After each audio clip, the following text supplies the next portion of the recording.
speak, man. Like, I wish I was like you. Like, it'd be like, I met a girl, but she didn't like me. I was too dark, So she said, no, because you're broken. Please leave me alone. This other thing, like, Wow. It's beautiful. It's beautiful. So, okay, and I see we got like some pairs. There's a bunch of single people.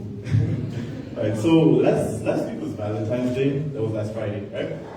I mean, how were we all feeling? Like, did we all do okay? So I was thinking, like, I was watching from afar, and I was really glad, man. Like, I was watching Valentine's, and I was all over social media. I was seeing people receiving gifts, like people receiving those flower bouquets, wamashpiwa maruva, wamapewa mota, wamapewa numbu, people receiving different things. People receiving different things. And I was so glad because I had to go through Valentine's without spending any money because I'm single. I'm single because I'm broke, right? And I've realized that it's not wise to be in relationships when you're broke, And I've had a couple of experiences of my own that make me realize this. For example, I went to this event at Mono Motapa, right?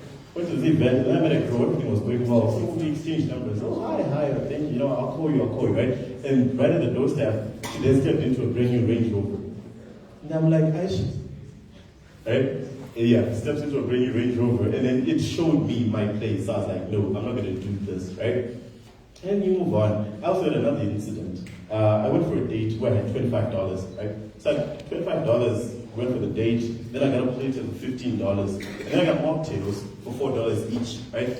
Thereby, I was left with $2, right? So we're talking to the waiter, and then she's like, oh, fine, so what else would you like for dessert? I'm like, dessert? Dessert, yeah, right? I don't like dessert, I told you, Right, but I was left with $2, and that was it. And the other thing is that whenever I'm in a relationship, I try to keep a relationship because, it's very hard for me. Relationships are hard for me because I'm a dark guy. And, sometimes, being in relationships is tricky, It's tricky, right? Like, for example, when you're dark, I'll be talking to a girl, right? We're talking over to a girl over the phone, and then you ask her, like, oh, what kind of a guy are you into? And she says, I like tall, dark, and handsome. And I like my skin. I'm like, I'm only one of those things. Right? Yeah. That's what happens. It happens so often. Like, I always imagine myself. I feel like I'm so dark such that if I was in that movie, Black Panther, the girls would pull up to me and they'd be like, your blackness. Right? They'd be like, so the Americans are here. They say that they wish to borrow some of your melanin. They'll be like, oh, my boy, as you know, I can sponsor the next generation if I'm in right? Yeah, this is up. So you move on to that, and then the other thing about me as a dark kid is that I grew up with a stepdad, right? Up until I was like 15, I had a cool stepdad, the types of stepdads, right?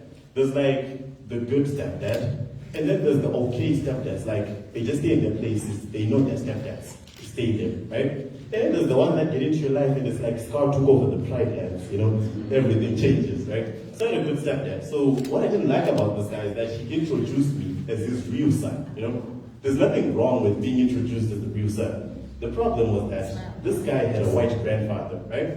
And then his dad was colored. Thereby, this made him a really light-skinned dude. So we'd be at a table, and then there'll be his friends. So he's like, oh, so hi guys, I just wanted you guys to be my son. This is trust.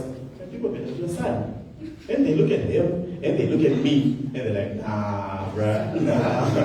This guy is not your son. Thank you, I am Trust King.